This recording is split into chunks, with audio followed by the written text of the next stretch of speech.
সময়টা তখন রাত 11:30। রাকেশ দেখছে ওয়েব সিরিজ আর আমি চলে এসেছি দীপিকাস প্রাণখোলা থেকে নেওয়া আমার অ্যানিভার্সারি কেকটাকে রেডি করব বলে।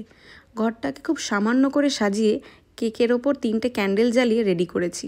আমাদের 3rd অ্যানিভার্সারি তো সেই জন্যে। রাকেশকে ডাকা মাত্রই পুরো অবাক, দেখতেই পাচ্ছ তোমরা।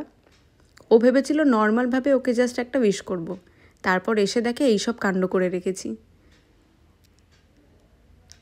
ওর মুখের হাসিটাই আসলে দেখতে চেয়েছিলাম, তবে হাসি দেখতে দেখতে কিন্তু ওর হাই ওঠাটাও দেখতে পেয়ে গেলাম। আর এখানে চিনি ওয়েট করছে কতক্ষণে ওকে ওই কেকটা দেওয়া হবে। কেকটা ছিল হোয়াইট ফরেস্ট ফ্লেভার, দারুণ খেতে ছিল। তোমরা তো আশা করি দেখেই নিয়েছো দীপিকাদি কত সুন্দর করে কেকটা সাজিয়েছে।